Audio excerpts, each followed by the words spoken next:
তাহলে কাফেরদের কিভাবে সাহায্য করে? এবার আসুন যে এরা কাফেরদের কিভাবে সাহায্য করে। প্রিয় ভাইয়েরা, কাফেররা সরাসরি অনেক সময় হস্তক্ষেপ করে না, প্রায় সব দেশে কাফেররা সরাসরি হস্তক্ষেপ করে না, বরং কাফেরদেরকে যারা বন্ধু হিসেবে নিয়েছে তারাই কিন্তু এই মুমিন মুসলমানদেরকে কি করে? দমন করে।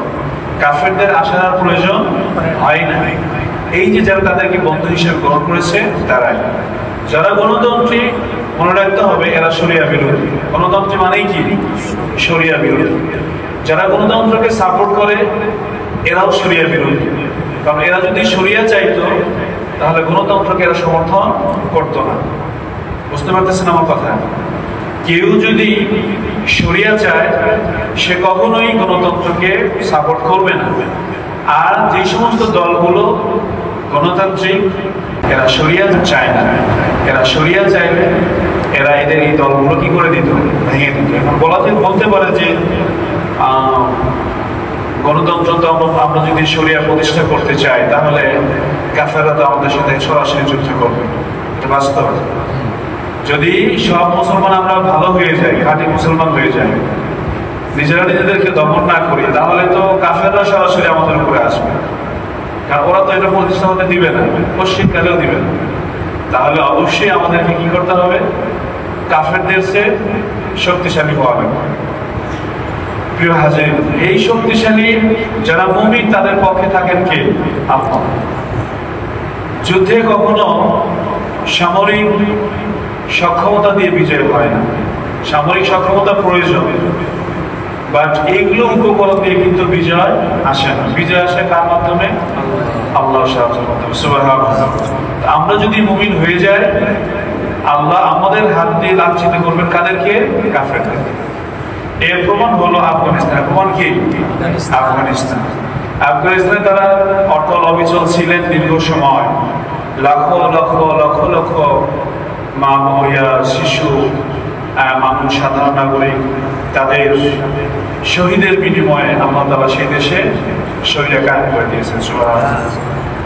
দুটো দৃশ্য, বাংলাদেশে একটা রিক্সা চালক হয়তো ক্লান্ত পরিশ্রান্ত, তার ঘুম পেয়েছে, রাস্তার পাশে রিক্সা তালা দিয়ে সেই তালার মধ্যে আবার হাত দিয়ে সে ঘুমাচ্ছে, যে রিক্সাটা না জানি চুরি হয়ে যায়। আর আফগানে একজন মানুষ পলিথিনের মধ্যে করে 2-1 টাকা না, অনেকগুলো টাকার বান্ডি সে পলিথিনের মধ্যে করে নিয়ে হেঁটে যাচ্ছে। এই হলো শরিয়া আর গণতন্ত্রের পার্থক্য। শরিয়া সাধারণ নাগরিকের জন্য খুবই খুবই কল্যাণকর।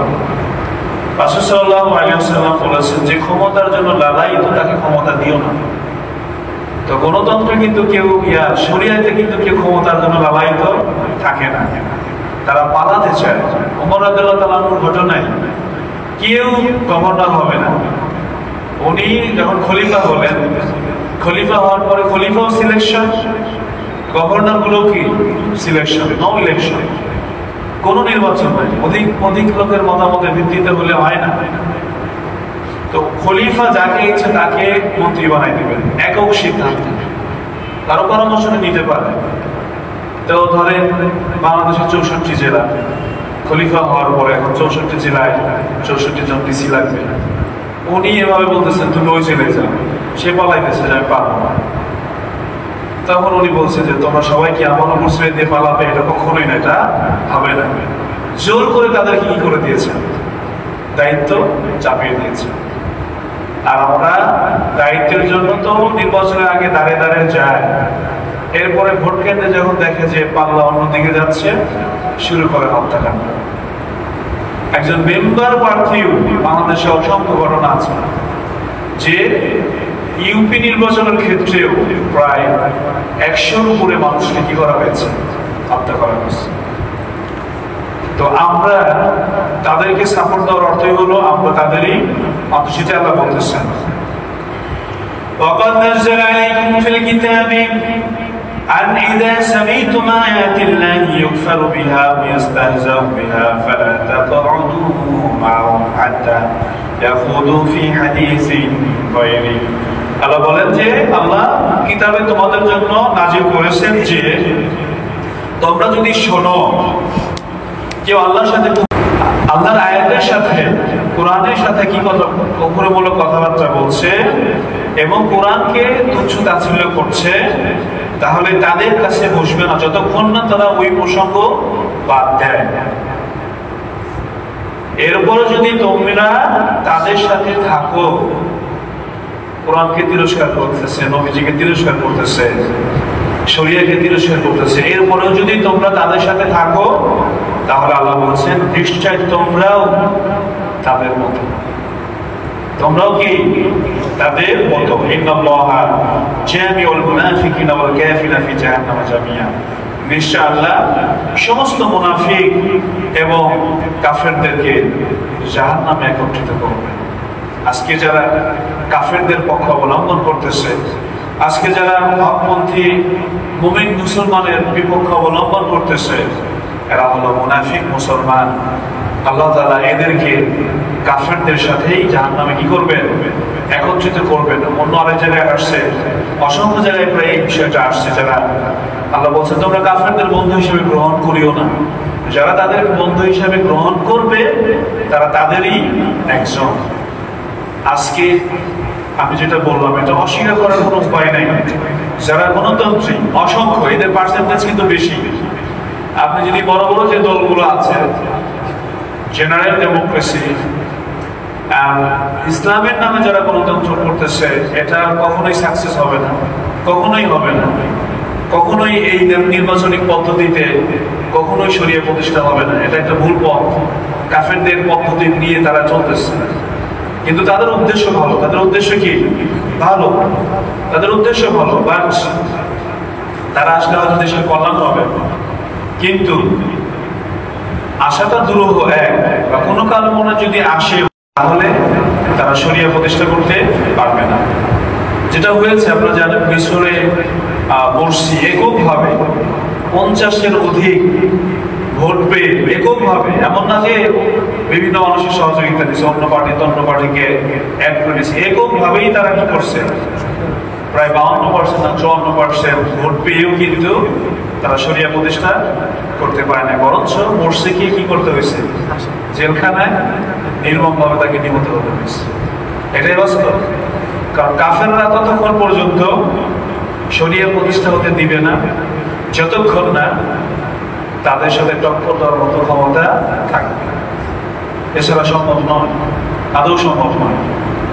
ইদানিং আওয়াজ পাওয়া যাচ্ছে আমাদের সীমান্তবর্তী যে আসাম জায়গাগুলোতে তারা অস্ত্র কেনাবেচা করা সহজ করে দিচ্ছে। কতটুকু সত্য আল্লাহ ভালো জানে। এবং রাসূল সাল্লাল্লাহু আলাইহি ওয়াসাল্লাম একটা ভবিষ্যৎবাণী করছেন, সেটা হয়তো অচিরেই সংঘটিত হতে পারে। আমরা শেষ আয়াতে চলে আসছি ইনশাআল্লাহ। আল্লাযীনা ইয়াতারাব্বাসুনা বিকুম, তারা অপেক্ষায় থাকে। এই যে মুনাফিক মুসলমানদের কথা বললাম, তারা অপেক্ষায় থাকে যে অকল্যাণ তোমাদের অকল্যাণের অপেক্ষায় থাকে।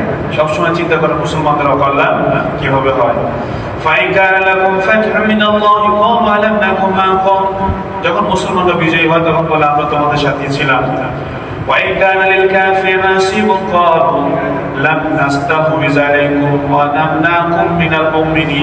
আর যদি কাফেররা কোনো ক্রমে মুসলমানদের উপরে বিজয়ী হয় তখন তারা বলে যে আমরা কি তোমাদের উপর কর্তৃত্ব করি নাই এবং মুসলমানদের থেকে তোমাদেরকে রক্ষা করি নাই। আল্লাহ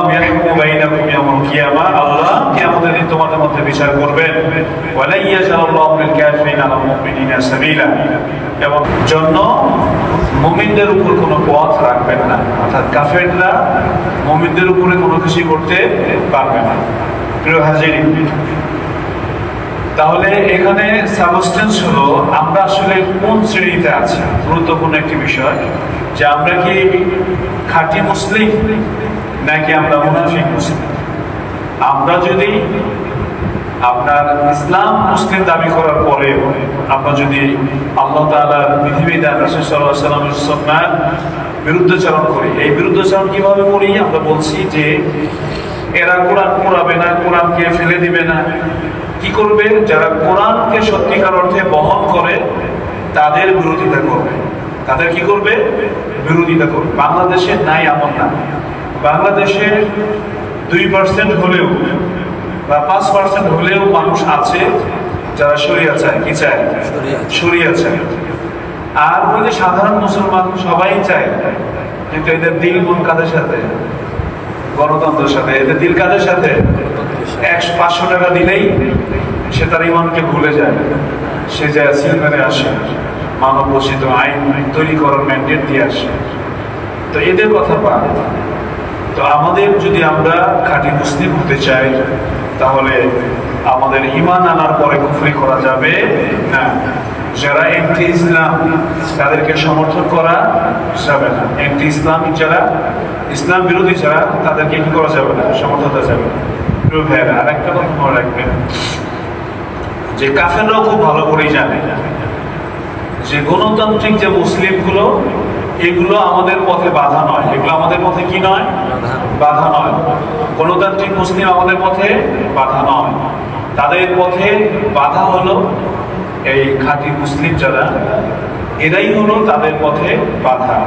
অতএব নিজেরা সরাসরি এসে অথবা স্বদেশীয় তাদের দোসর দ্বারা, তাদের গোলামদের দ্বারা তারা এই কাজগুলো বাস্তবায়ন করবে, যেটা স্বাধীনতার পর থেকে আমাদের দেশে হয়ে আসছে। অতএব জাহান্নাম থেকে যদি আমরা বাঁচতে চাই এবং কোরআনের পথে, হাদিসের পথে যদি আমরা থাকতে চাই, তাহলে কোরআন হাদিসের বাহিরে যারা আছে, না তাদের পক্ষ অবলম্বন করা যাবে, না নিজে সেটা করা যাবে, না পক্ষ অবলম্বন করা যাবে। এই কাজগুলো যদি আমরা করতে পারি, আশা করা যায় আল্লাহ তাআলা আমাদের জাহান্নাম থেকে নাজাত দিবেন। আল্লাহ আমাদের বুঝার এবং আমল করার তৌফিক দান করুন।